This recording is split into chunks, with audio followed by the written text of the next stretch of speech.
Som? Som. Gente, boa tarde. Ah, não. Todo mundo almoçou, pelo amor de Deus. Vamos lá. Me ajuda? Vamos lá, eu vou fingir que eu cheguei agora e vou falar um boa tarde de novo. É o Elahá, gente. Podemos, ó? Boa tarde. Maravilhoso. Agora valeu a pena até ter gravado.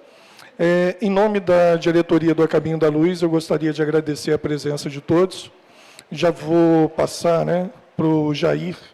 Ele vai executar uma música ao piano. Logo depois, página prece para a gente liberar para o começo dos trabalhos com ela rápido. Em nome da diretoria, de novo, muito obrigado pela presença de todos. É a nossa última palestra do ano em comemoração aos 70 anos do A Caminho da Luz. Então, eu falei palestra, seminário, e à noite nós vamos estar com o Elahá aqui às 19 horas, para a palestra, né? Onde ele vai falar, você tem a vida que merece. É um fechamento muito interessante para o ano, né? As pessoas que, na hora que viram aqui, se sentiram assim muito abraçadas. Né? Você tem a vida que merece. Para terminar o ano vai ser maravilhoso. Tá bom? Vai, não vai? Então, muito obrigado. Jair, somos seus. Boa tarde a todos. Eu vou tocar para vocês Ave Maria de Schubert e em seguida a de Gounod, tá bom? Espero que vocês gostem. Boa tarde, obrigado.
Oi, Rocine, boa tarde.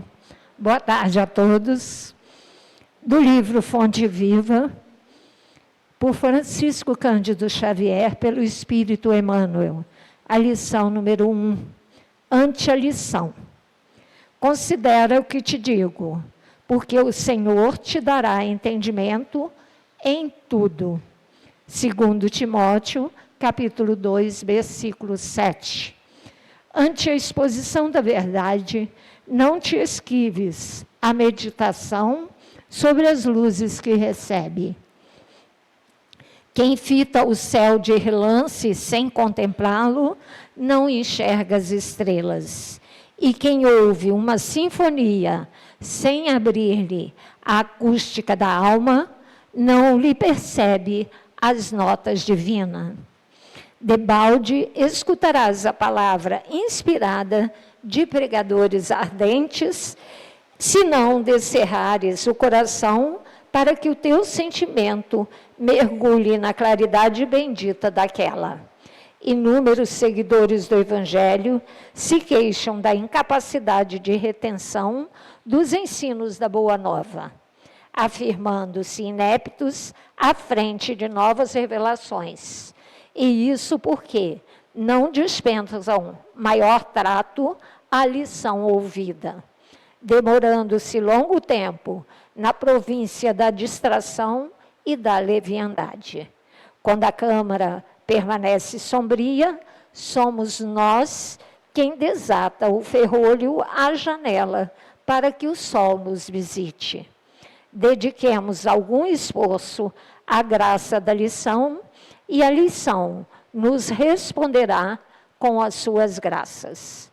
O apóstolo dos gentios é claro na observação. Considera o que te digo, porque então o Senhor te dará entendimento de tudo. Considerar significa examinar, atender, refletir e apreciar. Estejamos, pois, convencidos de que, prestando atenção aos apontamentos do Código da Vida Eterna, o Senhor, em retribuição à nossa boa vontade, dar-nos-á entendimento em tudo. Sem comentários.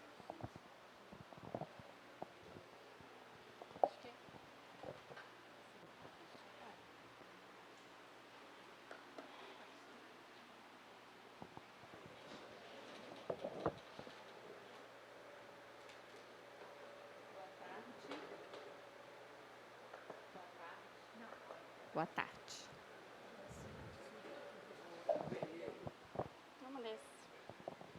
Boa tarde.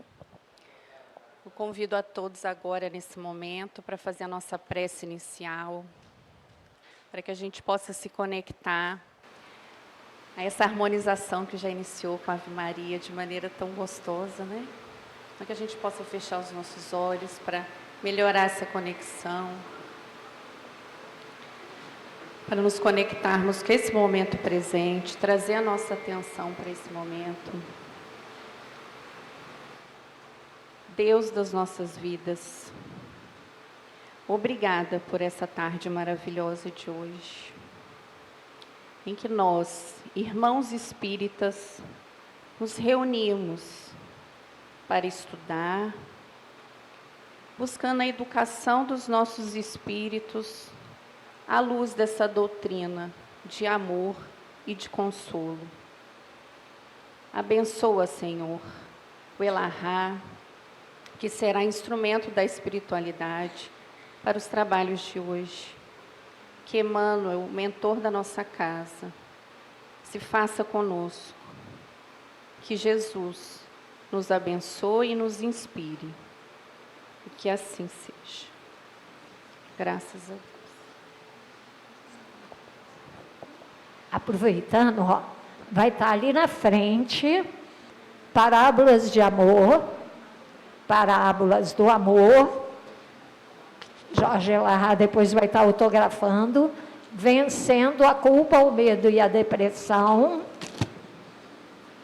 Olha isso, gente, vida e afetividade. todos sendo vendidos ali na frente. Elahá, é com você.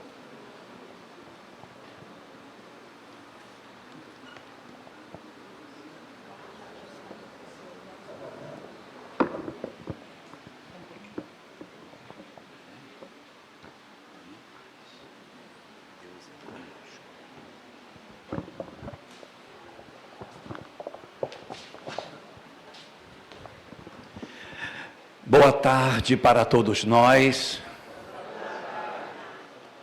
Jair, muito obrigado, muito obrigado. Nossa, foi uma preparação maravilhosa aí com a Ave Maria. Uma boa tarde para os nossos companheiros de Angra dos Reis. Sejam todos muito bem-vindos. Quem mais está por aqui? Angra dos Reis, Itatiaia, Resende. Muito bom, Maurício, obrigado. Quem mais? Barra do Piraí, Barra Mansa. Volta Redonda não tem ninguém, né?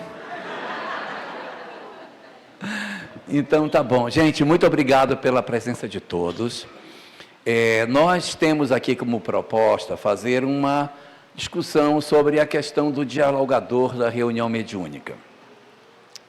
Mas isso aqui não é, na verdade, uma fala concentrada numa pessoa só. Eu gostaria que quando alguém tivesse alguma questão, algum comentário, alguma coisa para enriquecer, algo para falar, que sinalize para que a gente possa aproveitar a contribuição de todo mundo, porque esse é um tipo de construção coletiva que a gente faz a partir das experiências que todos nós vamos coletando nas nossas instituições. E antes de começarmos, eu quero já pedir desculpa por antecedência, porque como eu sou muito velhinho, vai ter horas que eu vou chamar o dialogador de doutrinador, tá? Por quê? Porque eu sou de um tempo do século passado em que o dialogador era chamado de doutrinador. E eu estou me doutrinando para que eu dialogue falando o dialogador. Mas a palavra que vem na minha cabeça é só doutrinador. Essa nomenclatura, ela mudou de um certo tempo para cá, porque a palavra doutrinar parecia uma coisa muito impositiva, muito autoritária.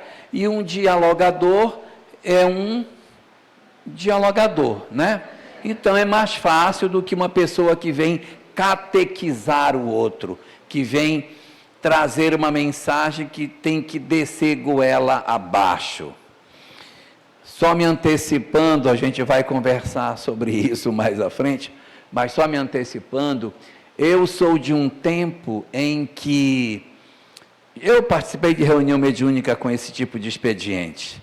O espírito se manifestava e o doutrinador conversava com ele e no final da comunicação dizia para ele: você só vai embora quando disser graças a Deus. E o espírito dizia: mas eu não vou falar, mas então vai ficar preso aqui. E aí era aquela luta renhida durante a comunicação, o espírito dizia que não ia falar e ele dizia: então você não vai, você está preso, você está preso. O pobrezinho sofria miseravelmente, até que ele disse: graças a Deus, aí, ok, agora você pode ir embora. Aí, quer dizer, era uma forma muito diferente. Eu assisti isso. Eu era mais novo, evidentemente, mas eu assisti isso acontecer.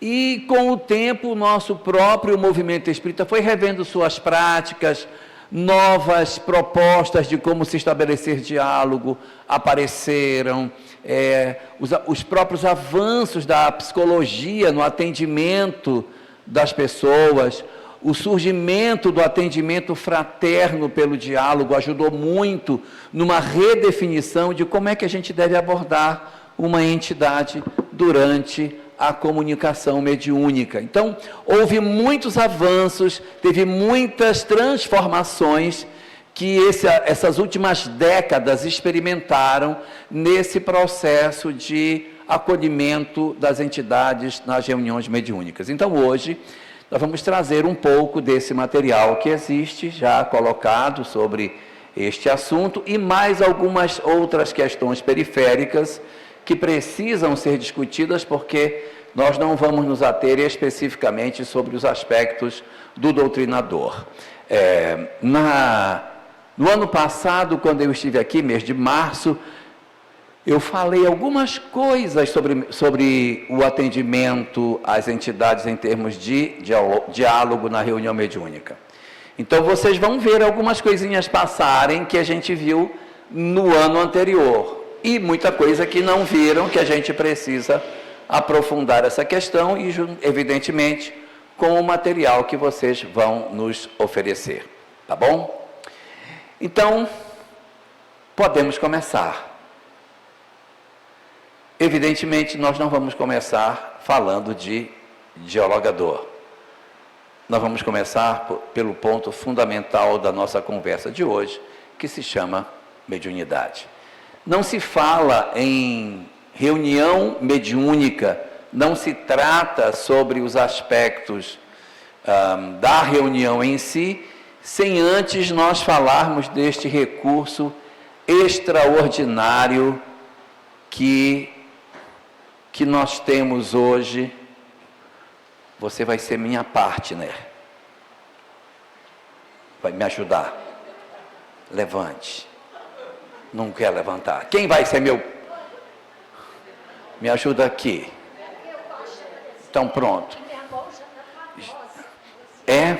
Daqui a pouco. Não vai ser agora não, vai ser daqui a pouco. Mas muito bem, vamos lá. Eu tenho uma pergunta para fazer para vocês. A pergunta que eu tenho é a seguinte: qual é o objetivo da mediunidade? Por que nós temos mediunidade? Por que Papai do Céu nos dotou com este recurso chamado mediunidade? Só os encarnados. Os encarnados não. Vamos lá? Alguém tem alguma ideia do porquê que este recurso nos foi oferecido?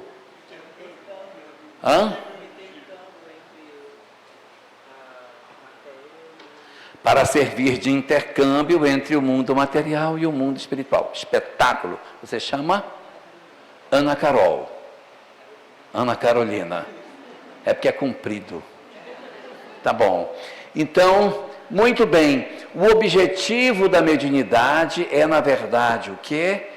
Que a gente estabeleça um intercâmbio entre o mundo espiritual e o mundo corporal. E existem 3 fundamentais razões para que esse intercâmbio se estabeleça. A primeira das razões que existem é para que nós não fiquemos, Estela, de Angra dos Reis. Não é a Estela de Volta Redonda.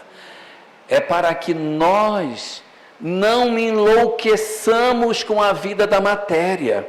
Porque imagine se nós tivéssemos reencarnados, trancados num corpo que não visse o mundo espiritual.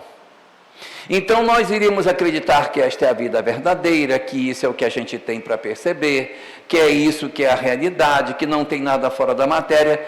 Nós teríamos uma visão completamente equivocada do existir. Nós estaríamos verdadeiramente bem piores do que nós estamos hoje.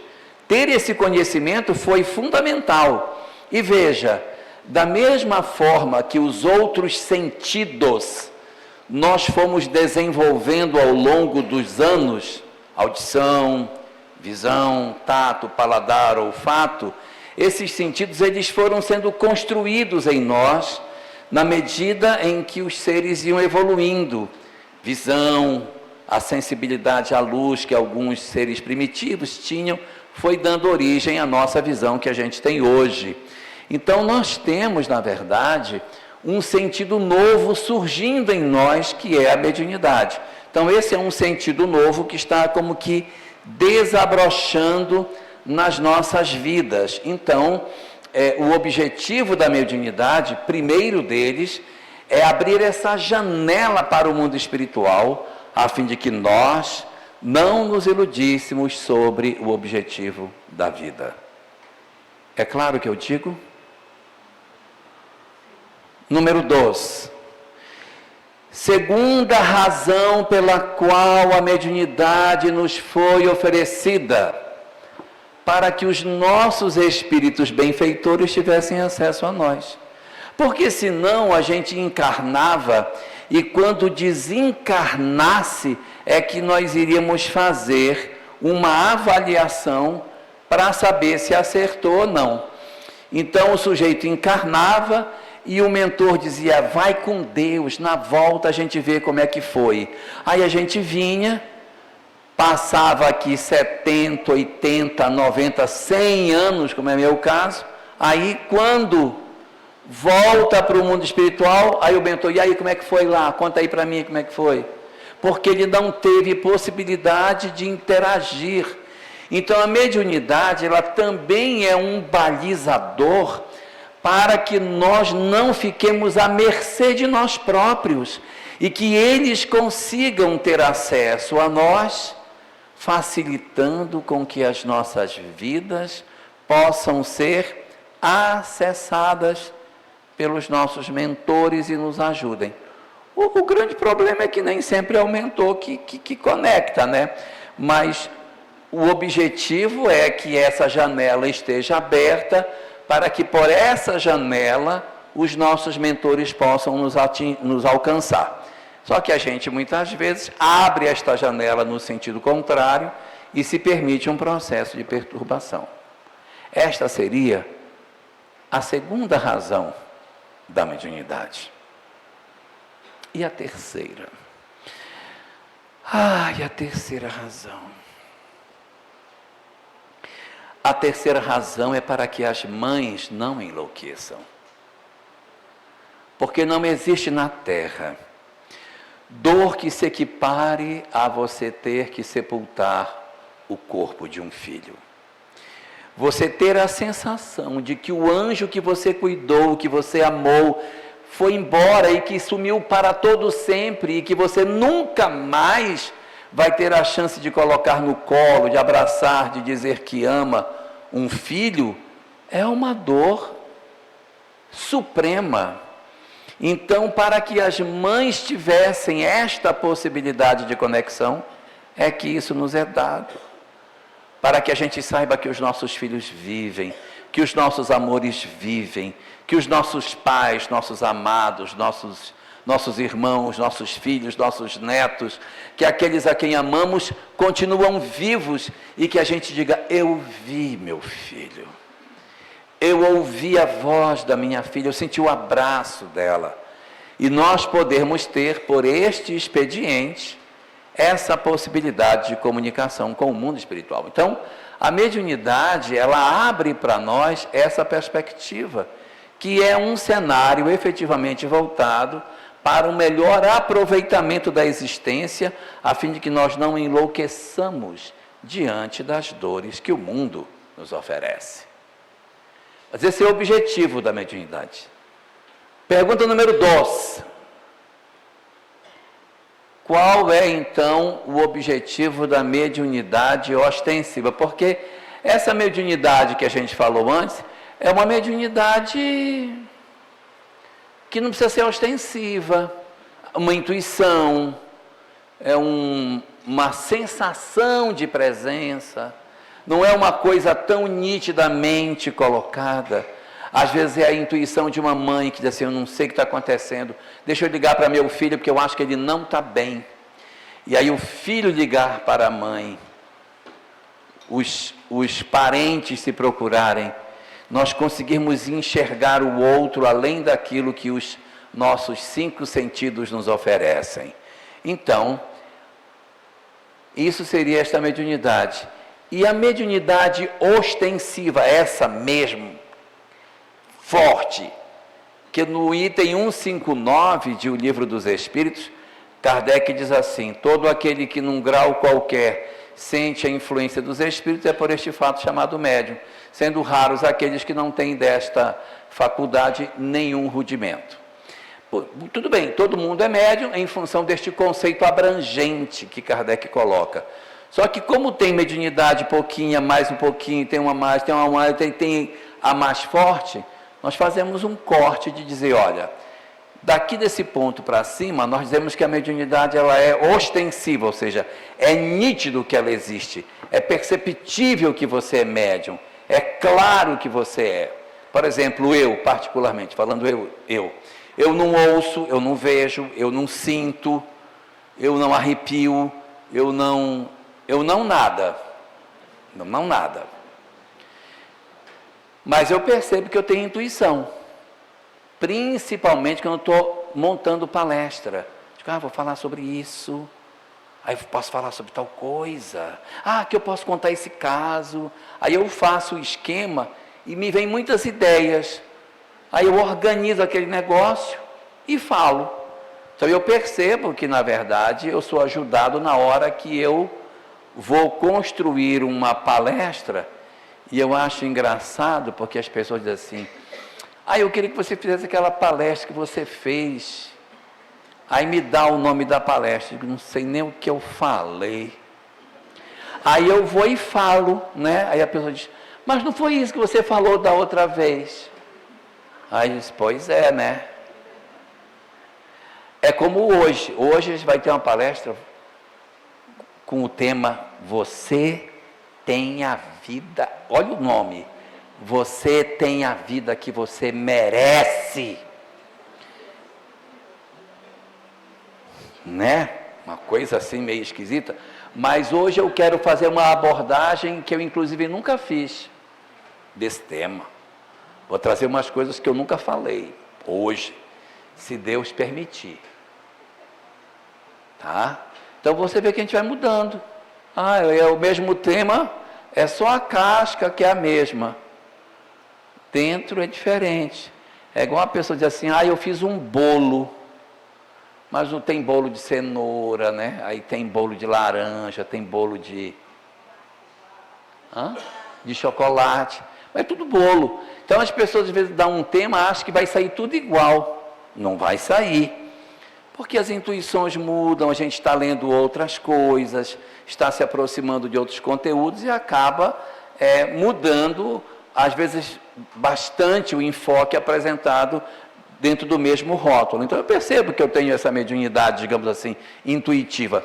Mas a mediunidade ostensiva, em que o cara realmente dá comunicação, ele é médium psicofônico, até inconsciente, que ele dá uma comunicação que ele não sabe nem o que ele disse. O outro é psicógrafo, não sabe nem o que ele escreveu. O outro é médium de efeitos físicos, e aí os pratos se movimentam, as coisas ligam e desligam dentro de casa. Ele vê uma série de coisas acontecendo dentro do ambiente doméstico dele, ele fica impressionado com o que está acontecendo. Esta mediunidade chamada ostensiva tem que propósito? Porque Deus dotou a criatura humana deste recurso chamado mediunidade ostensiva. Para auxiliar, trabalho, para educar. Olha, para resgatar. Muito bem. Eu já vi muito médium ostensivo, daqueles que caem no chão, que se bate, que se rala, que se quebra todinho. Já vi coisas impressionantes. Vocês que vivem aqui nesta região maravilhosa, aonde Dona Ivone do Amaral Pereira também viveu, quando vemos o livro Recordações da Mediunidade, que ela conta as histórias de alguns fenômenos mediúnicos que ela presenciou, você fica impressionado com a robustez dos fenômenos mediúnicos que ela conta. Ela conta de pessoas que andavam na parede.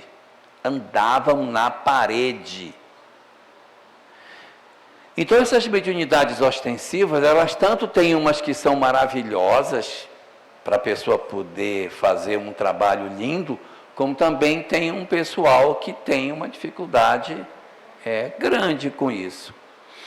O grande objetivo da mediunidade ostensiva é para que você não duvide que o fenômeno existe. Porque quando nós somos médiums intuitivos, nós somos médiums assim, a gente diz, eu acho que isso saiu da minha cabeça. Eu acho que fui eu que disse, acho que fui eu, acho que eu fiquei assim porque eu assisti aquele filme do Massacre da Serra Elétrica e tal, aí fiquei um pouco mexido, aí eu vim para a reunião mediúnica, acho que é meu, e pode não ser. Recomendo a leitura do capítulo 17 do livro Opinião Espírita, aonde André Luiz apresenta para nós diversas informações sobre como identificar que um fenômeno, mesmo sendo não ostensivo, sendo intuitivo, é um fenômeno real. Lá, neste capítulo dessa obra, ele vai apresentar para nós informações interessantes sobre como, de repente, identificar se um fenômeno é legítimo ou não. Então, a mediunidade ostensiva é para que você diga assim, nem vem me dizer que não é verdade, porque aconteceu comigo. Não foi ninguém que me contou, foi comigo que aconteceu. Então, isso retira do indivíduo toda a possibilidade que ele diga que o fenômeno não é verdadeiro. Foi comigo, fui eu que vi, aparecia no meu quarto, eu via no meu quarto, me estrangulava, apertava meu pescoço, conversava comigo, eu via igual como se fossem encarnados diante de mim. Então a mediunidade ostensiva, ela tem um papel muito importante, que é a capacidade de dizer para nós de maneira muito clara, este fenômeno que você está vivendo é um fenômeno legítimo. Então, nem todo fenômeno ostensivo obrigatoriamente vai nos conduzir para uma mesa mediúnica. Às vezes nós temos fenômenos que é ostensivo, mas que não vai conduzir a pessoa para a mesa. É um outro tipo de fenômeno, são fenômenos mediúnicos que existem e que, a bem da verdade, serão mediunidades bastante difíceis para a pessoa. E isso faz com que a gente tenha uma nova pergunta. Por que alguns médiuns ostensivos têm a sua mediunidade arrefecida depois de um tempo? Já viram isso acontecer? A pessoa é muito médium, aí ela entra no centro espírita e a mediunidade dela diminui.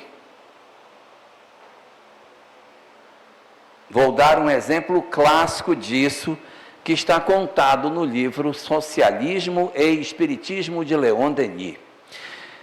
Leon Denis conta nessa obra que quando jovem, a mediunidade dele era ostensiva e que depois que ele conheceu o Espiritismo, ela diminuiu de intensidade. Eu pergunto, por quê? Porque a mediunidade de Leon Denis, que era ostensiva, reduziu de intensidade e tornou-se apenas intuitiva depois que ele conhece o Espiritismo. Fala.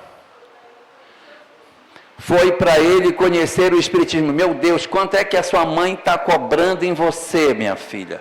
Que eu quero lhe comprar. É isso mesmo. Existem muitos fenômenos mediúnicos que são, na verdade, fenômenos que têm como propósito o despertamento da criatura, o acordar do indivíduo na direção das coisas espirituais. E uma vez acordada, a criatura não necessita mais desse tipo de fenômeno. O que acontece nessas horas?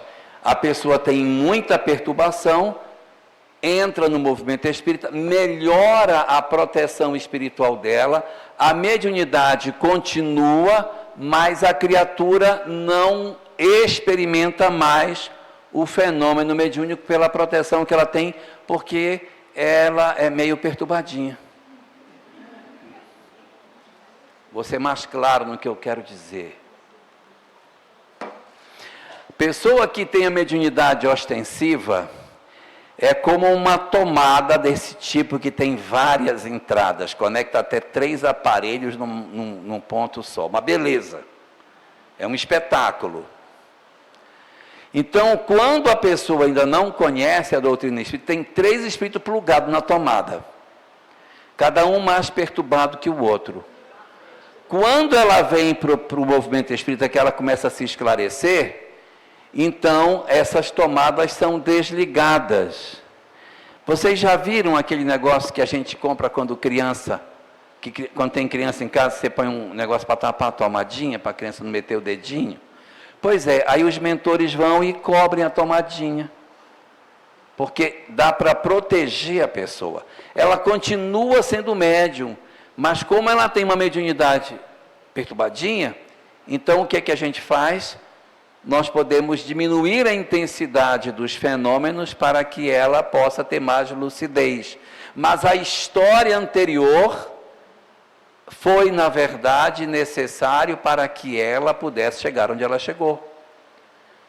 Então, tanto pode ser uma história que me traga, Maurício, para um experimento onde a pessoa vem de uma perturbação e agora ela está melhor, eu vou proteger as tomadas mentais dela, como pode ser o seguinte: o objetivo era só que você viesse, agora que você está aqui, agora nós temos para você uma outra tarefa para você desenvolver, que é a tarefa de outros ângulos que o movimento espírita possui.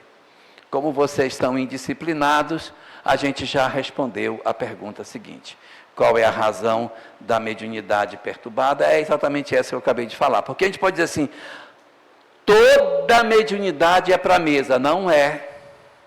Não é. Tem gente que não tem previsão de ser utilizado na reunião mediúnica. Então veja, não é correto quando uma pessoa adentra a casa espírita e a pessoa diz, eu ouço vozes.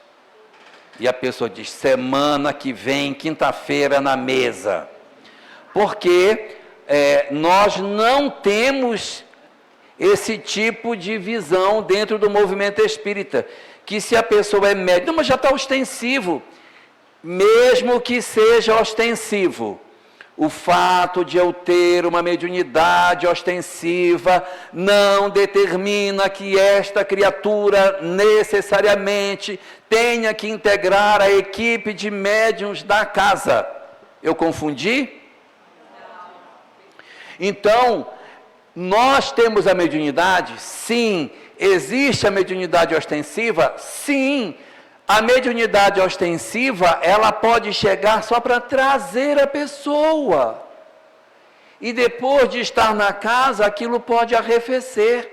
E se for uma mediunidade perturbada, com mais razão ainda, você vai acolher esta pessoa na casa espírita. Claro, é papel de todos nós acolher, receber, sem nenhum tipo de discriminação, trazer o indivíduo para perto de nós, cuidar dele, mas entender que não é porque ele é médium que ele tem que ir para a mesa mediúnica. Esta mediunidade perturbada, que a gente chama, ela pode ter como razão impedir que a pessoa faça muita besteira. Conheço várias pessoas que são médium ostensivo e perturbado, que diz assim, eu não posso ir para a noite, porque se eu for para a noite, quando eu volto para casa, os espíritos vêm tudo atrás de mim, fica tudo dentro do meu quarto, eu quero dormir, eles não deixam, eu passo a semana inteira perturbada, eles ficam gritando no meu ouvido, então eu não vou para esses lugares que eu sei que me dá problema. Não foi bom, foi bom. Mas isso não quer dizer, mas ela é muito médium, vamos botar a pessoa na mesa. Não, esta é a condição que ela tem, essa é a condição que ela possui de freio.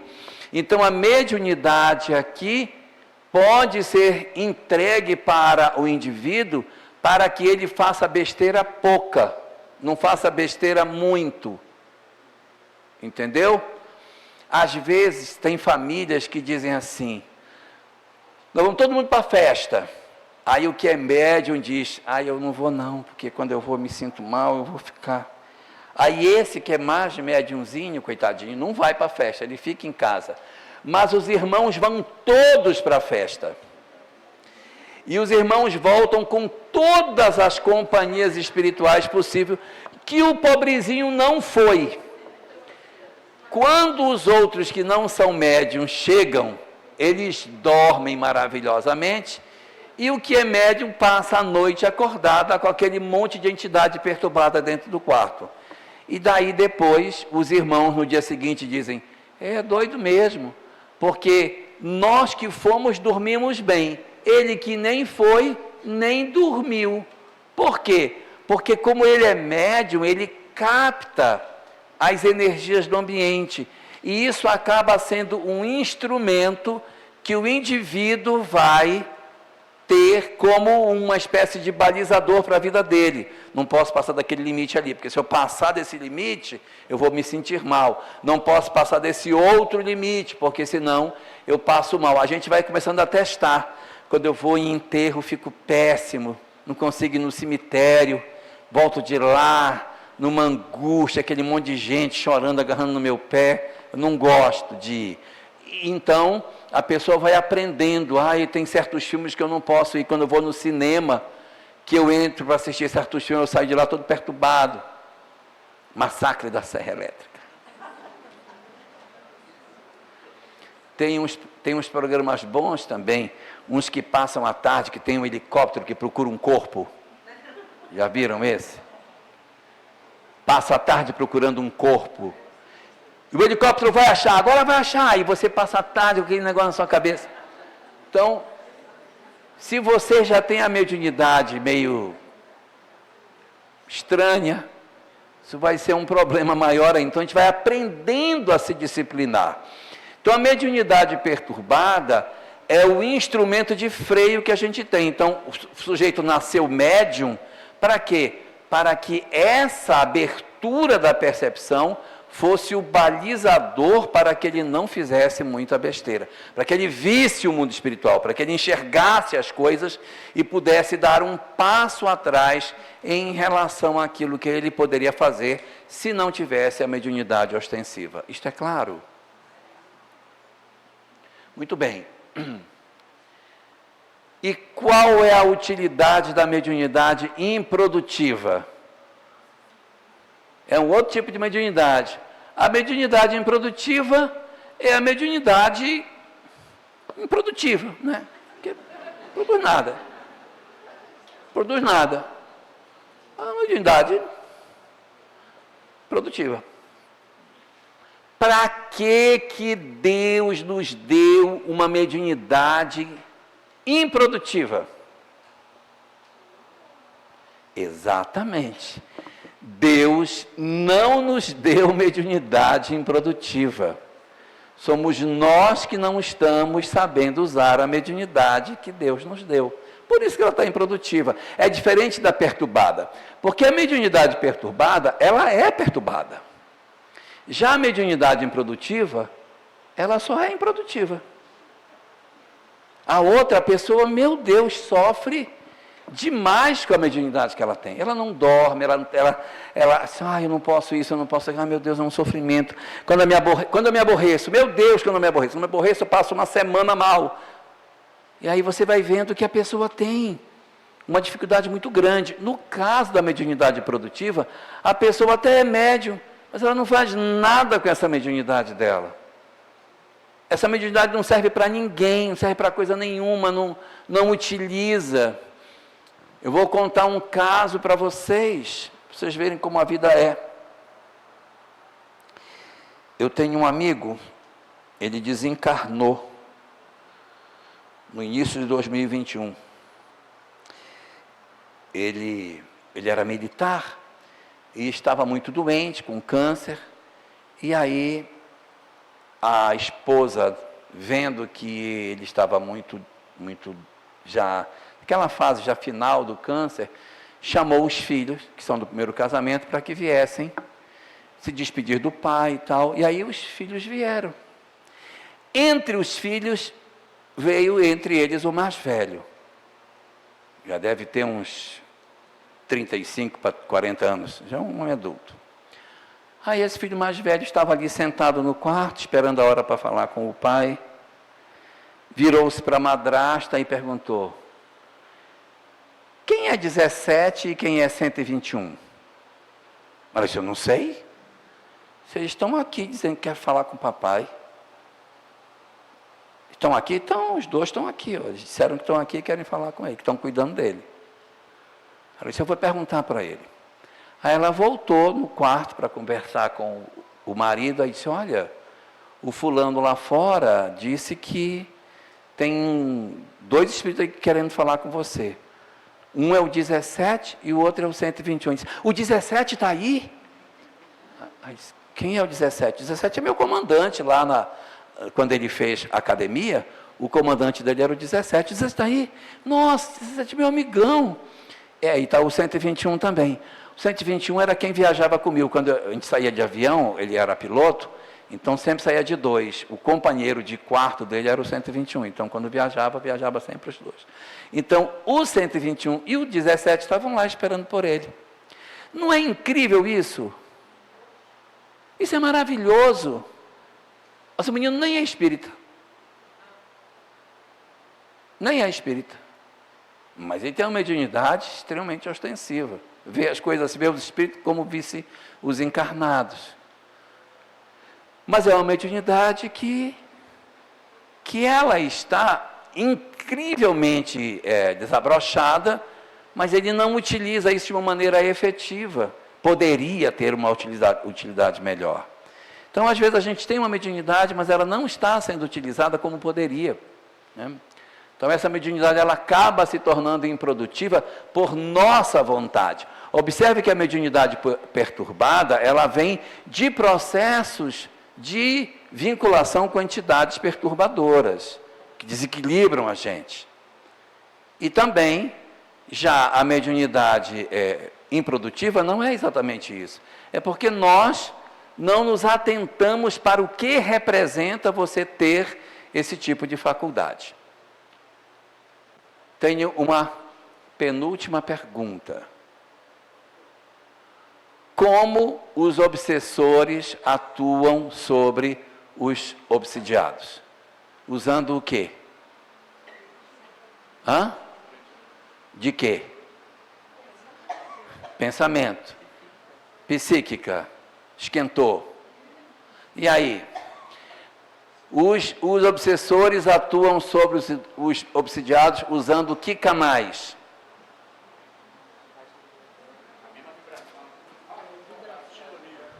Esquentou.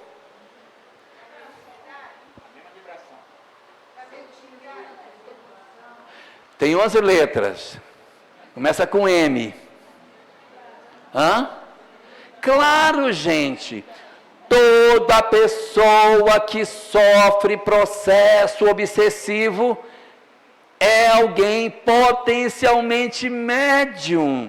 Porque se o pobrezinho não fosse médium, o espírito obsessor não conseguiria acesso a ele. O canal por onde a obsessão se estabelece é o canal da mediunidade. Então é quando eu sou dotado deste recurso chamado mediunidade, que eu posso estar mais sujeito ao processo obsessivo, porque as entidades se conectam mente a mente através desse recurso. Quanto mais eu tenho este recurso aberto, maior a possibilidade que os mentores atuem, que os obsessores atuem, a depender da escolha daquilo que faço com o recurso que eu possuo. Tranquilo? Última pergunta. Diante de tudo isso, reuniões mediúnicas são essenciais na vida dos médiuns? Sim ou não?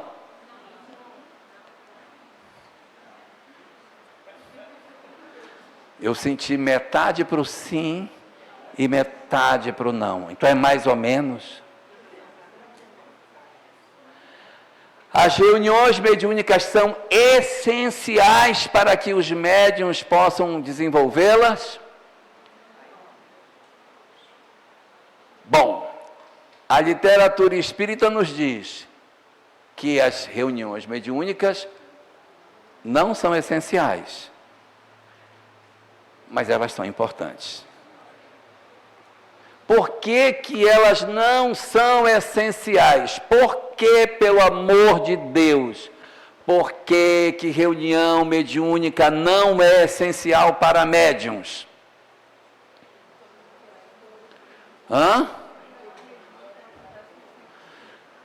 A reunião mediúnica acontece no centro espírita. Se ele não é espírita, ele tem que ir para a igreja. Ele pode ir para a igreja, mas não tem reunião mediúnica. É isso? Não é essencial. Muito bem. Lá na igreja católica tem um pessoal da carismática. Tem. Ali. E na igreja protestante tem reunião de dom. Reunião de dom.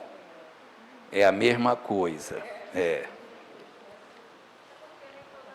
Nem todo médium. Nem todo. Meu Deus do céu, minha filha, qual é o seu nome, pelo amor de Deus? Nome e preço. Você é a Cláudia. Maravilha, Cláudia. É porque nem todo médium terá acesso à reunião mediúnica. Porque se reunião mediúnica fosse essencial, lá na pré-história, quando começou, tinha que ter reunião mediúnica. Já na pré-história. E toda a terra deveria ter, porque se não tiver, como é que a gente está atendendo os espíritos lá na Eslovênia? Né? Como é que eles se comunicam lá onde, pelo amor de Deus? Como é que a gente está tratando os espíritos do Irã? Qual é a reunião mediúnica que eles estão realizando lá para conversar com os espíritos e fazer todo esse processo de aprendizado espiritual?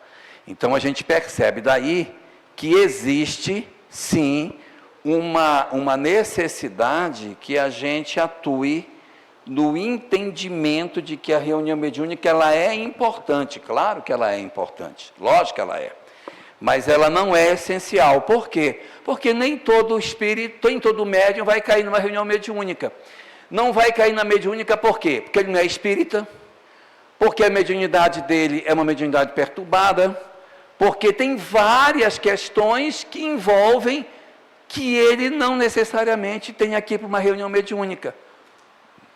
A pessoa é um médico, eu disse médico, ou a pessoa é um psicólogo, e ele como psicólogo ou como médico pode fazer um excelente trabalho usando a sua mediunidade intuitiva sem estar numa mesa mediúnica. Vocês já viram um médico que na consulta fica olhando o paciente aí diz: me dê aqui essa ficha, faça mais o exame e tal, vamos botar mais esse exame aí. Aí o último exame que ele põe é o que vai dar. Já viram isso acontecer? Que ele fica olhando e diz: me dê a ficha de novo, vamos testar. Tive uma ideia aqui, vamos testar isso aqui para ver se tem. Aí testa, é o que tem. E o psicólogo, quantas vezes que ele está abordando um paciente e ele toca numa questão que abre uma porta e dali ele descobre o porquê que a pessoa tem aquele conflito, ele descobrir o enigma da alma. Meu Deus, isso é fantástico. Um escritor que não está escrevendo mediunizado no sentido de ser um outro autor, é ele mesmo, o autor é ele, mas esse autor está inspirado por alguém. Por exemplo, Herculano Pires, que escrevia Herculano Pires, mas quantas intuições, por exemplo, Leon Denis, que escrevia como Leon Denis, mas era inspirado. E isso tudo Allan Kardec, que escrevia como Allan Kardec, mas inspirado. Então, quantas vezes que você pode produzir material sem que obrigatoriamente você esteja ligado a uma reunião mediúnica? Então, a mediunidade, ela é uma faculdade que pertence à natureza orgânica da criatura. É uma disposição do organismo, das nossas condições orgânicas. São características que nós trazemos dentro de nós. Quando eu comecei no movimento espírita, isso faz tempo, ó, eu via Kardec escrever que era uma faculdade orgânica e eu pulava esse pedaço. Eu dizia, não, isso aqui não é não, vamos pular essa parte, que aqui deve estar errado. Aí eu pulava, sabe? Só depois que eu fui ver que realmente ela não está na alma, ela está no corpo. Existem características da nossa organização cerebral que permite as conexões mais ou menos efetivas. A gente conversou sobre isso aqui, quando eu vim em março, que eu mostrei a glândula pineal, mostrei as conexões da glândula pineal, aí eu mostrei o olho de Horus do Egito Antigo, as conexões que existiam entre o olho de Horus e a glândula pineal, porque é nela que está a nossa conexão efetiva no campo da mediunidade. Então, as reuniões mediúnicas, elas são importantes, sim, mas elas não são essenciais, porque as pessoas podem ter outras formas de expressar a sua mediunidade. Ela pode expressar na igreja onde ela está, ou se ela não estiver na igreja que ela estiver, ela pode expressar na profissão que ela exerce, uma mãe que exerce a sua faculdade. Vou contar um caso para vocês. Não é um caso espírita, mas só para a gente ver como é que é. Em Rondônia, há uns 50 anos atrás, se hoje já é ruim de médico, imagina naquela época. Então, tinha uma amiga nossa, do movimento espírita, que morava numa cidade do interior e estava com uma bebezinha pequena, de colo. E a bebê não parava de chorar, chorando. E aí, cadê médico? Como é que trata? Não tem médico na cidade pequena, aquela agonia. Aí, uma pessoa disse para ela, por que você não chama a dona fulana, que é benzedeira, para ela benzer sua filha? Ela disse, mas eu espírita, vou chamar uma benzedeira? Não vou chamar, não. Eu mesma vou dar a paz da minha filha, vou dar um jeito aqui. E a menina não parava de chorar. E o pai disse o seguinte, chama a benzedeira, chama a benzedeira. Eu vou buscar a benzedeira. Aí ele foi lá e trouxe a benzedeira. A benzedeira foi com aquele galinho de arruda, fez lá o seu ritualzinho. Aí quando terminou, ela virou para o pai da criança assim, o senhor tem remédio para dor de ouvido? Ele disse, tenho. O senhor pode pingar 2 gotinhas no ouvido direito dela? Aí ele disse, posso.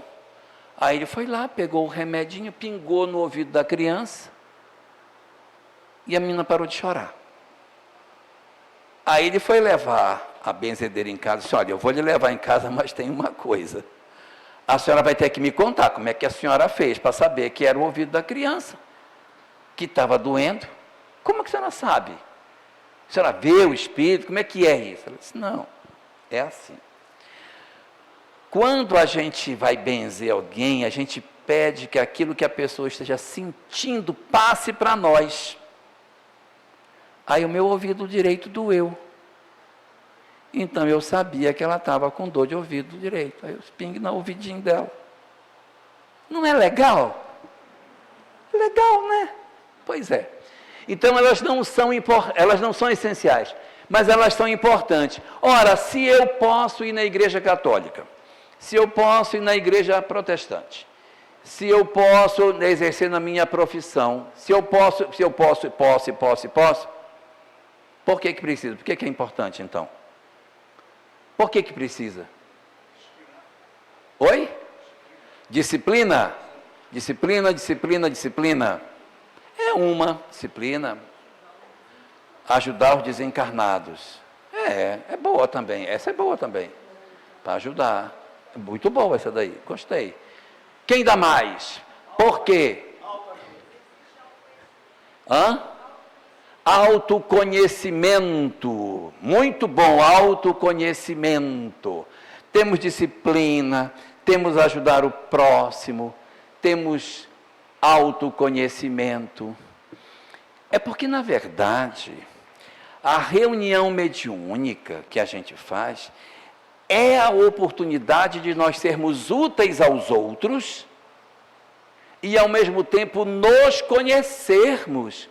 Porque é muito comum que as comunicações que estejam na mesa tenham a ver conosco, tá? Vem uns espíritos assim, a gente está numa partilha, o pai morreu, e está uma briga entre os irmãos, estão querendo se matar. Os espíritas, então, são os mais aguerridos. Não vou deixar, não vou assinar, eu não vou deixar.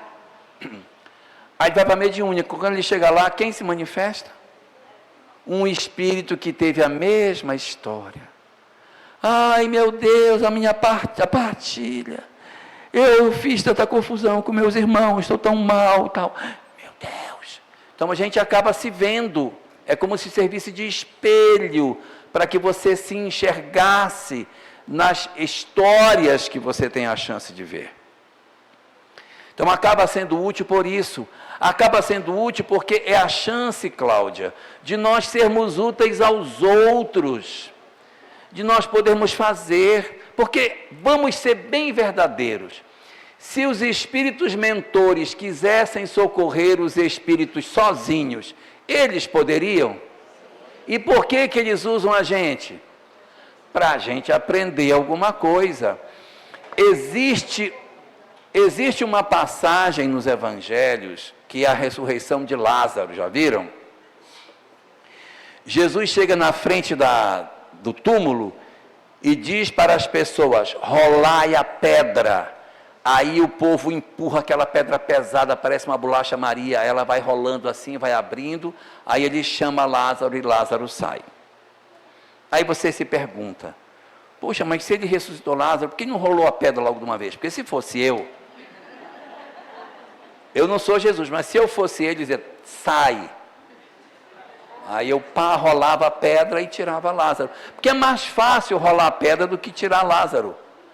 E por que ele faz os caras fazerem aquele esforço miserável de rolar a pedra, se ele podia rolar? Por quê? Para dar oportunidade. Os homens podem rolar a pedra? Então vai rolar. Os homens podem ressuscitar Lázaro? Não. Então eu ressuscito. Faz a tua parte, que eu te ajudarei. Então, a reunião mediúnica é para que a gente seja aprendiz do bem. É igual o passe, gente. Os mentores poderiam dar o passe sozinho. Mas eles usam a gente por quê? Para nos dar a oportunidade de sermos úteis. A reunião mediúnica da mesma forma.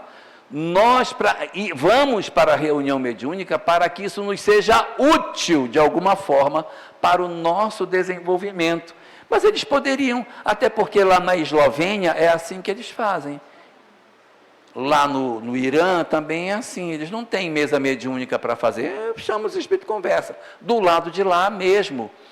Só que, trazendo esta informação do mundo espiritual para o mundo corporal, nos ajuda a termos muito mais compreensão de que a vida continua mesmo. Senão ela fica muito filosófica, ela fica muito teórica. E quando eu me defronto com uma entidade que se manifesta dentro de uma mesa mediúnica, eu tenho muito mais condição de entender o que está acontecendo. Eu confundo vocês com o que falo? Alguma dúvida? Está tudo tranquilo? Dou-lhe uma. Dou-lhe duas. Oi. Fala. Voltando um pouquinho nos objetivos. Qual seria o objetivo de um médium dialogador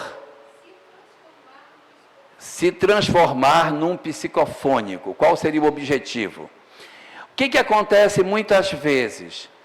Eu nem sei que eu sou médium psicofônico. Eu tenho algumas travas de compreensão de que eu sou médium ou não. Às vezes a gente diz, eu não sou médium não, porque eu não sinto nada.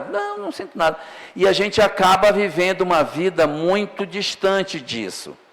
E isso é mais frequente entre homens do que entre mulheres. E eu vou explicar por quê. Diz o livro dos médiuns que a mediunidade está distribuída entre os homens de igual forma, entre homens e mulheres, sem predileção de etnia, de idade, de nada, de sexo, coisa nenhuma. Mas se você for numa casa espírita, a maior parte da mesa é mulher. Por quê, pelo amor de Deus?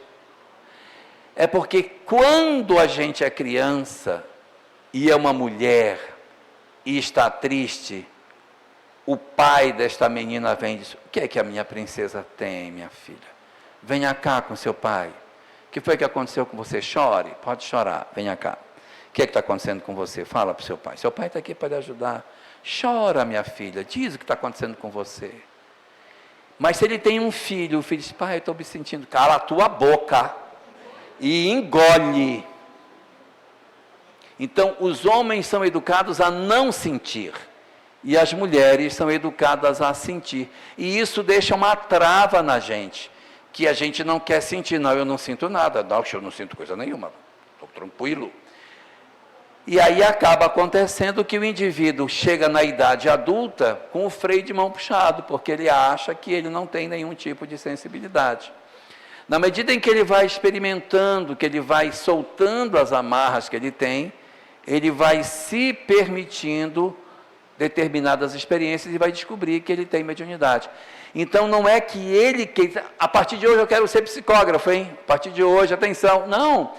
A mediunidade, ele vai permitindo que ela desabroche dentro dele. Então, eu posso ter, sim, um dialogador que depois acabou descobrindo que sempre foi psicofônico, mas que ele, de alguma maneira, tinha o freio de mão puxado e não permitia que isso acontecesse, né? Algumas pessoas dizem, eu não dou passividade porque eu não quero perder minha consciência. Deus me livre, então eu fico atento. Eu sou racional, não posso perder minha racionalidade. Então isso também contribui para esta questão. Dou-lhe uma. Dou-lhe duas. Dou-lhe três. Vamos começar. Vamos falar sobre a prática mediúnica. Agora sim nós vamos começar o nosso assunto, que até então a gente não tinha começado. Vamos lá? Vamos refrescar algumas coisas que a gente comentou, só para solidificar o nosso entendimento sobre essa questão. Sobre a formação de médiuns. Sobre a formação de médiuns. Primeiro, médiuns obsidiados devem estar em atendimento espiritual. Eu fui claro no que eu disse? Não é porque a pessoa é médium ostensivo que ela tem que estar num grupo de desenvolvimento da mediunidade, da educação mediúnica. Se a pessoa apresenta uma mediunidade muito perturbadinha, ela precisa ficar no atendimento espiritual, gente. Agora, precisa ter um pouco de habilidade para você contar isso para a pessoa. Porque você não vai dizer assim, olha, você está muito perturbada, então você vai ficar lá no grupo. Você não vai dizer isso para ela, mas você vai dizer, olha, para você, neste momento, é mais importante que você conheça mais a doutrina, que você se aproxime mais dos conceitos. E aí você vai, não vai dizer para ela assim, é pela sua perturbação, você é perturbada, você é perturbada. Oi? Tem que acolher a pessoa. Para você, neste momento, é o que nós temos de melhor. Só que a pessoa vai dizer, mas eu queria trabalhar, gente. Eu queria trabalhar, eu sou perturbado, mas eu quero trabalhar. Perfeitamente. A pessoa que é médium obsidiado, você vai conduzi-la para o atendimento espiritual. Mas, você vai colocar esta pessoa no trabalho assistencial, mesmo ela sendo perturbada. Ela vai cortar a cebola, ela vai cortar a cenoura, ela vai mexer o caldeirão da sopa, ela vai ajudar a fazer sapatinho, biquinho, ponto cruz, vagonite, varrer, lavar a panela, ela vai preparar a cesta básica, vai separar os quilos de arroz que vão compor a cesta básica. E esse trabalho é lindo. Esse trabalho é lindo. E eu vou dizer para vocês, do fundo do meu coração, quando eu era menino pequeno, no movimento espírita, eu via as pessoas dizerem assim: ah, eu faço trabalho assistencial, mas eu sou o grande beneficiário. Aí eu achava isso tão piegas, tipo, gente, mas que coisa mais ridícula.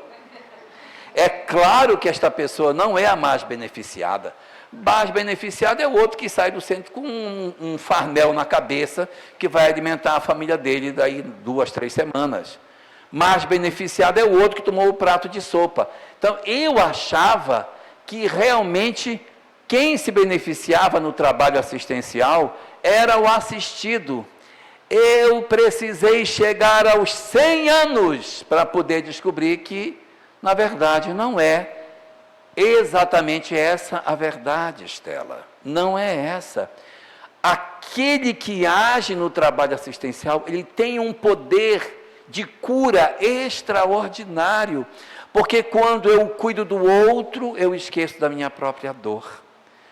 Quando eu paro para olhar para o outro que padece, eu alivio de mim mesmo o sofrimento que eu tenho. Então, é extremamente terapêutico. Para os casos onde a pessoa não está completamente fora do ar, porque tem gente que está fora do ar, não vai dar para você aproveitar.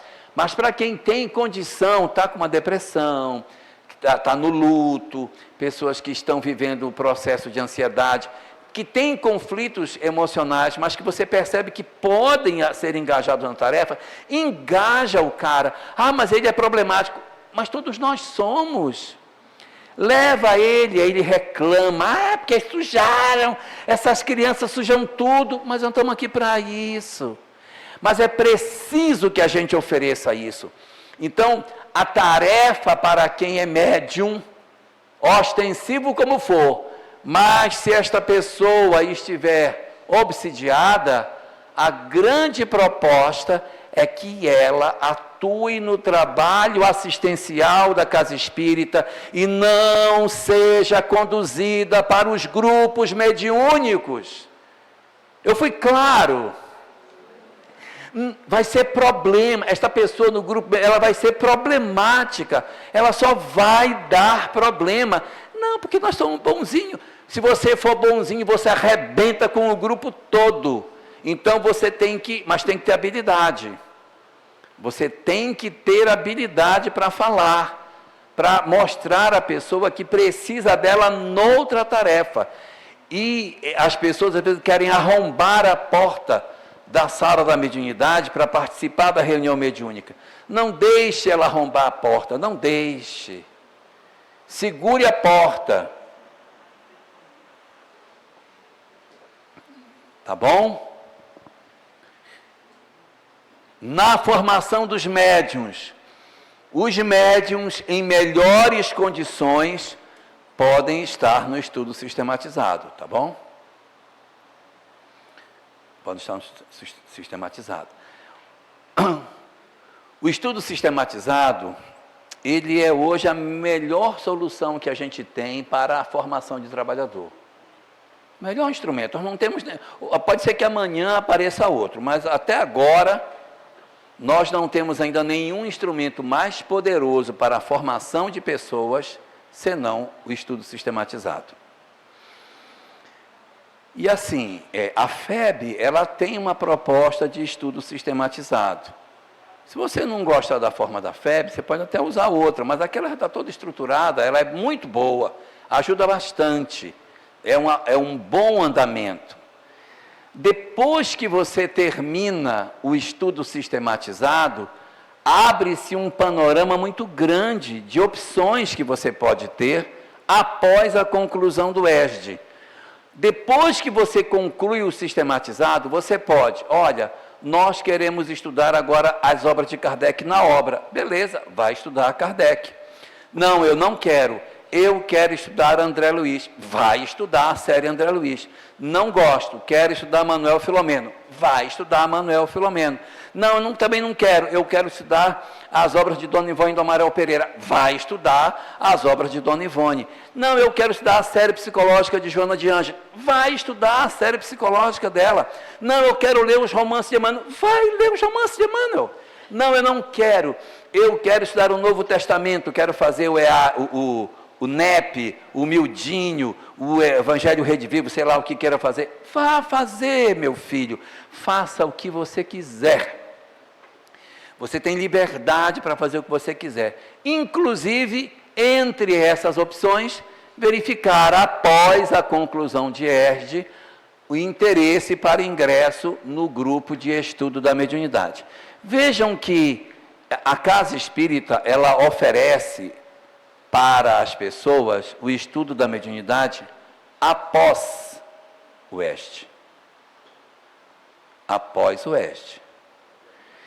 Então você não pega a pessoa que chega e diz assim, olha minha filha, você vai para o estudo da mediunidade, sem ela ter uma visão geral de espiritismo.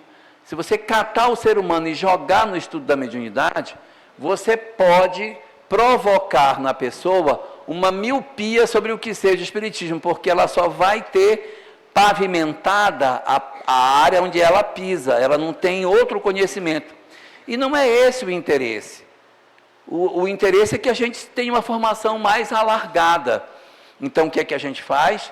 Primeiro, o ESD, para a pessoa ter um panorama geral, e aí ela tem outras opções. Entre as opções tem o EAD, que é o estudo aprofundado da doutrina espírita.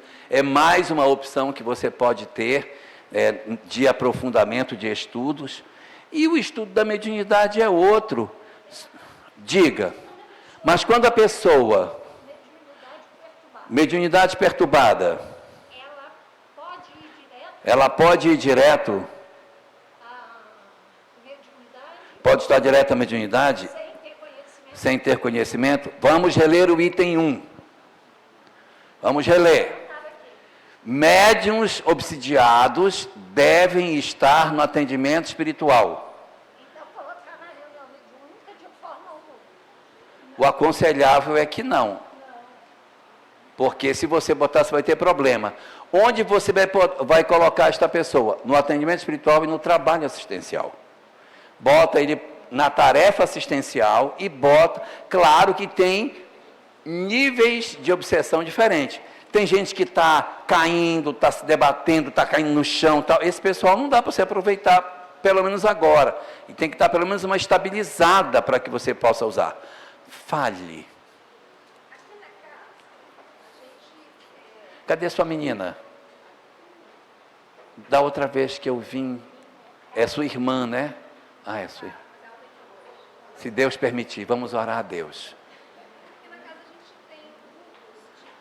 Você tem grupos de educação. Daqui a pouco, no próximo bloco. Daqui a pouco. Daqui a pouco. Beleza? Porque aqui, por enquanto, a gente está vendo se o cara vai entrar no grupo.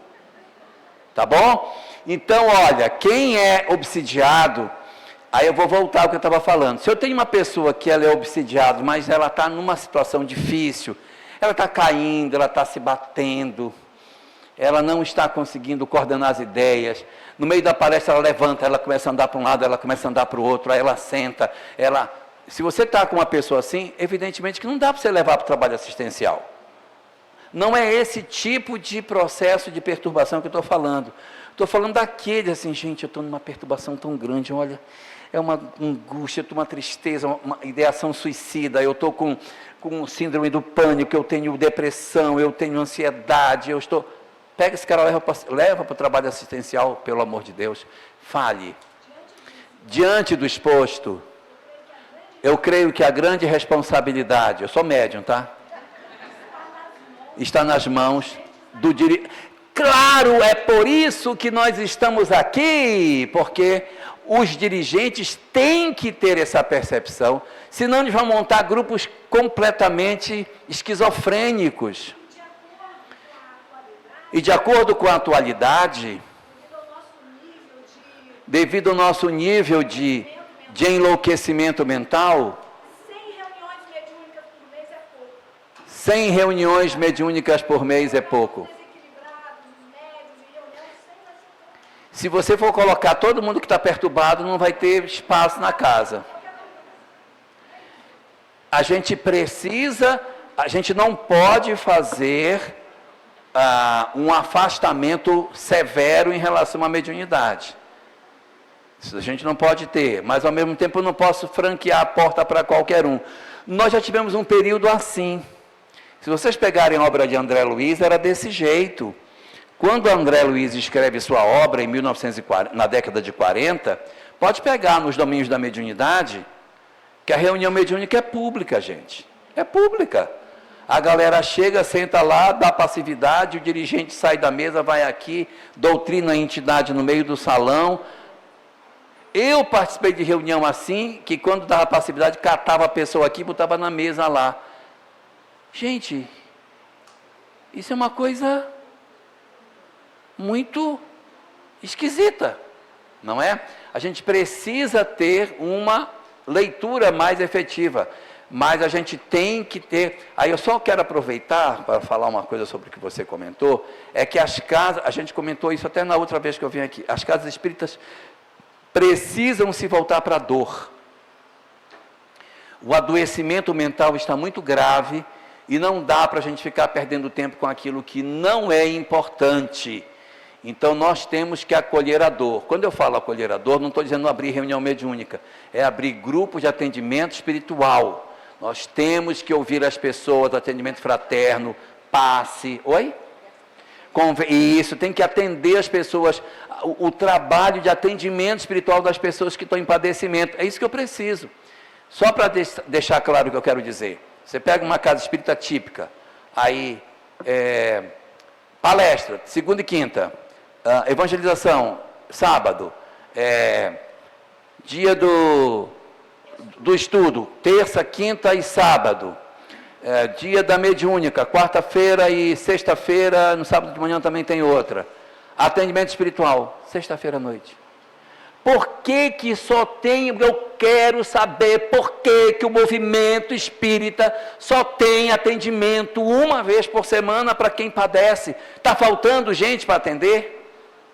Será que a gente diz assim, não deu para chegar, semana que vem você vem, porque não deu, a ficha não deu para atender. Aí só na outra semana, será que não está na hora da gente descobrir que tem que ser 2 vezes por semana?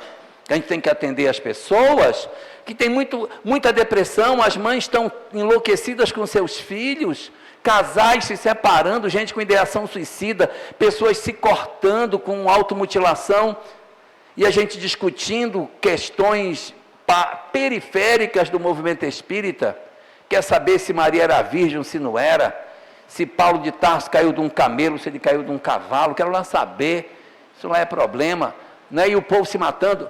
Antes de você, ele pediu, fala. Às vezes a pessoa confunde a mediunidade. Isso. Exato, ela acha que a mediunidade em si é a finalidade, mas é só um meio.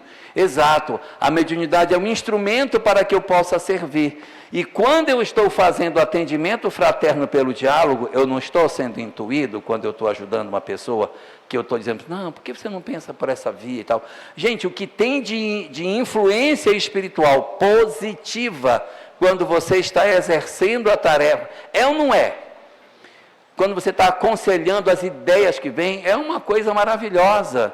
Então, nós realmente não podemos esquecer disso. Agora, fala, minha filha. Não esqueça que eu vou levar você na minha mala. Vamos lá. Espera aí, momento. Nem eu estou ouvindo você. O atendimento espiritual... Uma vez por semana. Mas vamos dizer, aqui, o atendimento não sei o de que é. Chegar alguém aqui na porta, estou precisando do atendimento espiritual. Nenhum de nós presente falou, o que você está precisando? Ah, volta na segunda, que é o dia que tem atendimento. É igual que um instrutor de um curso que eu faço falou, talvez amanhã pode não ser para ele. O dia que ele tem atendimento na casa, não dê para ele. A gente vai fazer no dia que ele estiver aqui. Que ele chega para... Olha só, ela puxou uma coisa muito importante. E nós temos que, nessa atividade de acolhimento da dor, trabalhar em rede. O que é trabalhar em rede? O meu trabalho de atendimento espiritual é na segunda-feira, mas a outra casa é na terça, o outro é na quinta, falando na sexta. Chegou uma pessoa no dia do estudo, eu digo, hoje, o Centro Espiritual está te atendendo. Tem todo dia plantão, olha que espetáculo. Aqui tem todo dia. Espetáculo.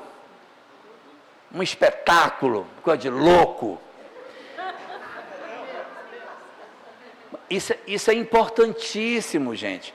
Eu conheço muitas casas que a pessoa chega lá com ideação suicida, eu quero que você volte quarta-feira. Aí, o cara não vem na quarta, mas vem na quinta, na mediúnica. Né? Então, você vê que a gente precisa estar atento para essas questões, né? Senão a gente... Estou falando que ele vem na quinta de brincadeira, tá, gente? Que se ele é suicida, ele não vai vir na quinta, tá?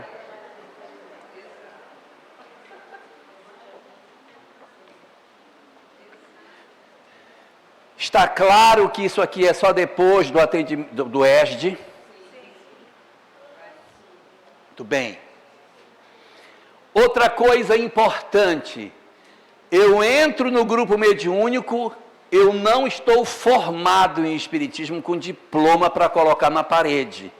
Porque tem muitos companheiros que dizem, olha, eu entrei no espiritismo, eu fiz o ESD, está aqui meu diploma, assinado pelo presidente da casa, eu não preciso mais estudar, porque eu já fiz. Agora eu vou só para mediúnica. Esta prática é uma prática nociva dentro do movimento espírita. O ideal é que nós tenhamos um dia para estudo e um dia para mediúnica. Se você não pode os dois, você não pode um.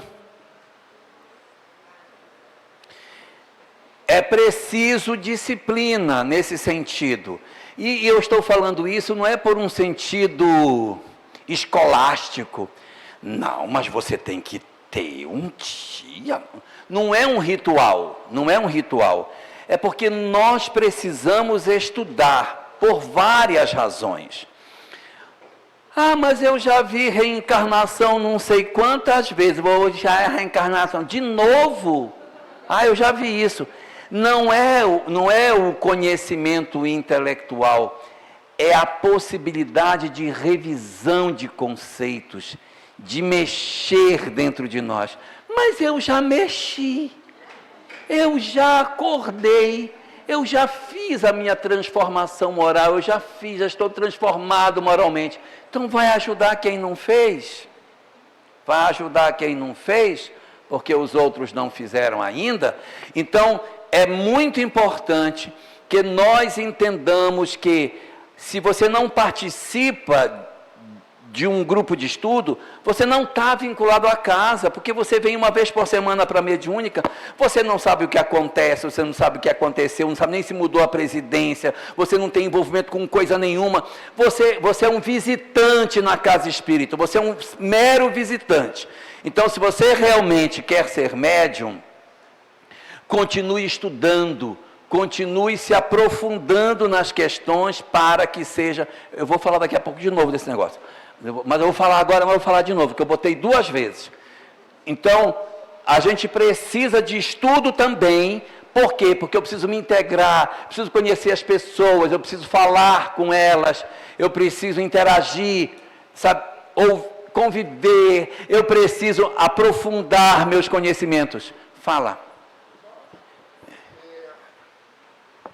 Nesse ponto que você toca do estudo da mediunidade, o ingresso na rede mediúnica, eu vejo um ponto muito importante, que é a questão de franquear a todos os frequentadores da casa, caso queiram, o estudo teórico da mediunidade, e não vincular o estudo teórico da mediunidade ao ingresso na reunião mediúnica, porque muitos mantêm essa expectativa de que eu vou estudar a mediunidade, então vou ter franqueada a minha entrada na reunião mediúnica, que para muitos que ainda dividem, não conseguem perceber que todo o trabalho na casa espírita é digno, desde a pessoa que corta a cebola, que varre o chão, ou que senta na mesa mediúnica, o mesmo trabalho, a mesma oportunidade de transformação moral, acham que os trabalhadores da casa espírita se dividem em duas classes, os médios e os demais. Sim. Boa parte do público tem esse entendimento e entra na casa espírita querendo ser médium, porque não entende a dinâmica de importância de toda a atividade na casa. Né? Então, passa por entender a dinâmica do trabalho, todo o trabalho ser digno e importante, mas também de não vincular o estudo da mediunidade ao ingresso na reunião mediúnica. E isso é uma coisa muito sensível, quando a gente vai falar, não, quem vai entrar na reunião mediúnica é fulano, beltrano e ciclano. Por que eu não posso entrar? Okay. Daqui a pouco a gente vai falar um pouquinho mais sobre isso, mas eu quero só puxar aqui uma questão que não nos ajuda nessa direção. Nós temos um problema em relação a isso. É que o grupo de estudo mediúnico na Casa Espírita é dito assim, grupo de estudo e prática da mediunidade. E a gente estuda, aí começa 5 minutos de vibração. Aí, depois de um tempo, 10 minutos de vibração. Aí, 15 minutos. Aí, vai. Quando você vê, o grupo virou um grupo que tem uma reunião de mediúnica acontecendo. E aí, acaba que quem estava ali dentro acabou indo para um grupo mediúnico. A grande oportunidade para que a gente estude mediunidade sem estar no grupo de estudo e prática da mediunidade é a apostila número 5 do ERD, chamado Aspecto Científico do Espiritismo, que agora tem o nome de apostila complementar. Na apostila complementar, a gente vai estudar mediunidade o ano inteirinho, e nesse estudo vai se falar sem a prática, não, porque no ERD não, aqui não tem prática, aqui é só o estudo. Quando termina o ESD, que a pessoa tem aquele leque de opções, de estudar André Luiz, Manuel Filomeno, EAD, Kardec, etc., Joana de Ângelo, tem lá uma opção, estudo e prática da mediunidade, que alguns dizem, eu quero ir para este. Aí esses que vão, eles têm realmente, e aí é um problema, eles desembocam no grupo mediúnico.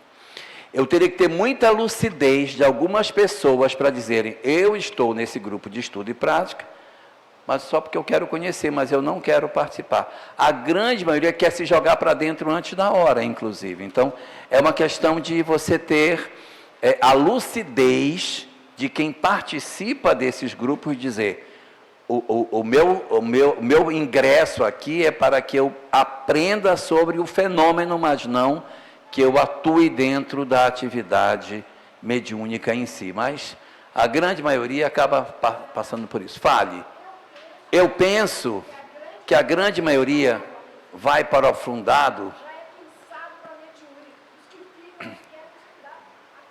É porque quando termina o ERG, a gente oferece todo o portfólio que tem. O que você quer? Bife com fritas, frango grelhado, estrogonofe, um rosbife com alho poró, tal, fricassê, tudo isso. Mas vai todo mundo na feijoada, que todo mundo quer para mediúnica. Mas o lógico seria que a casa espírita abrisse essas perspectivas.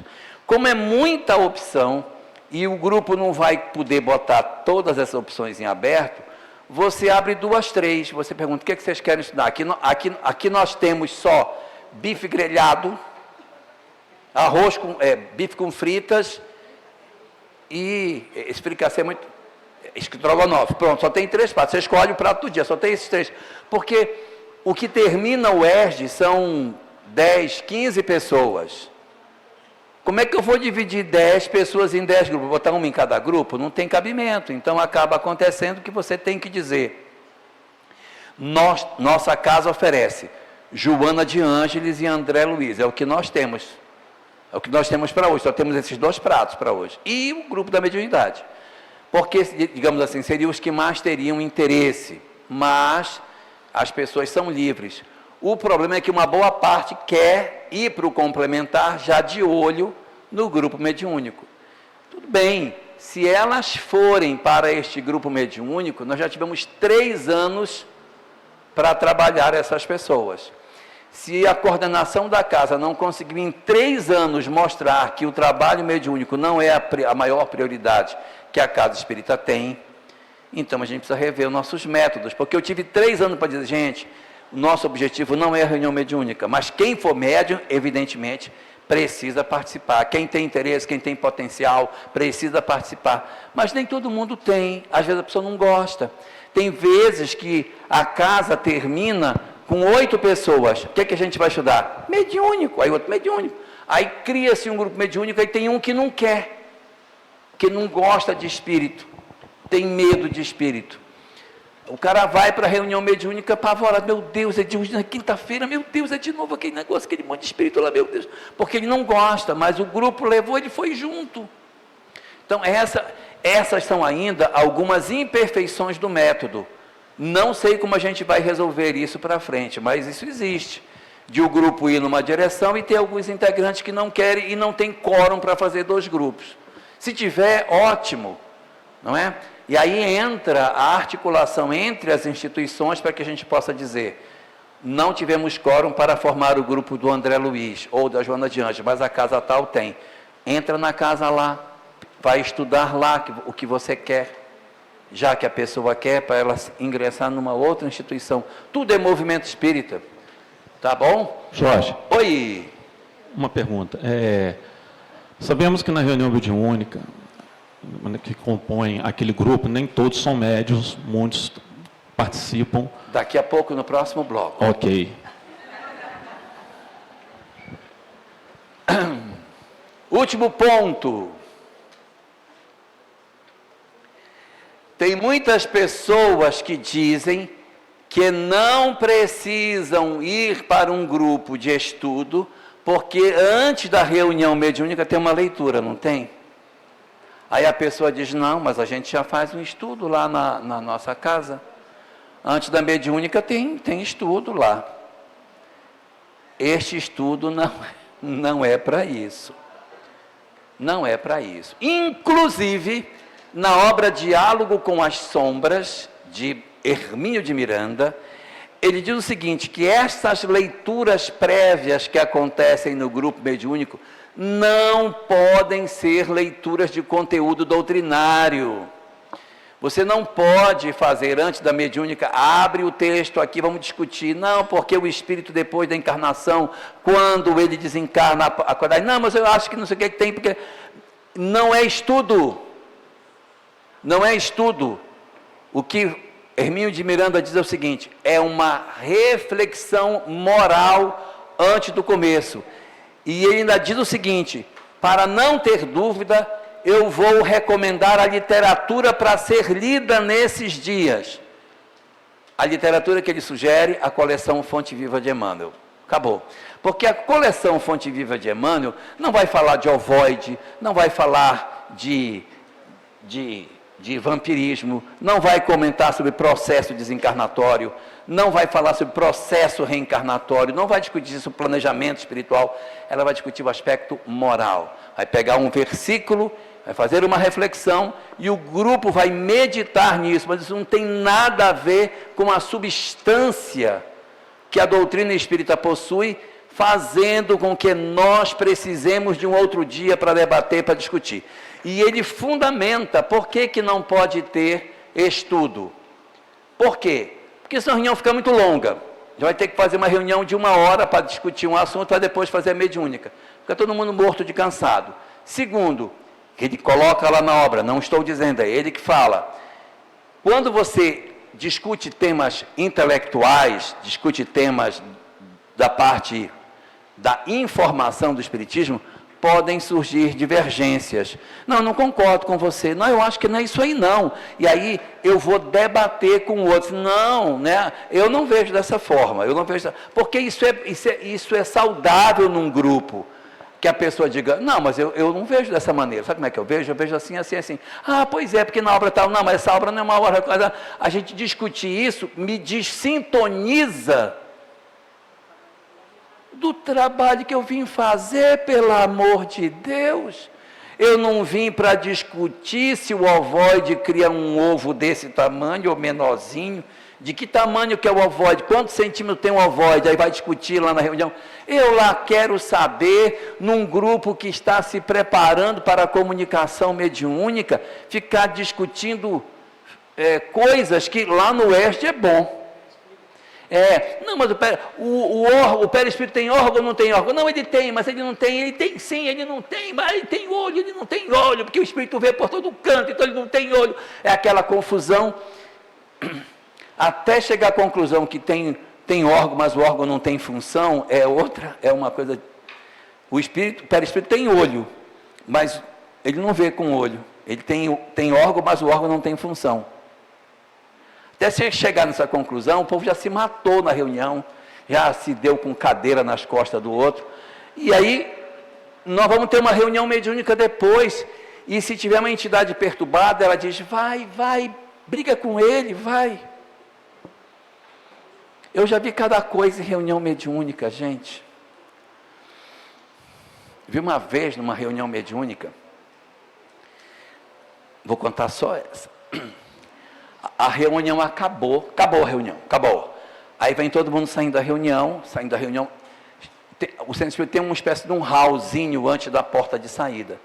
Quando o grupo chegou no hallzinho, uma das moças da reunião mediúnica, que vinha saindo, atracou a outra pelo pescoço e jogou no chão e disse, largue meu marido. Não é legal?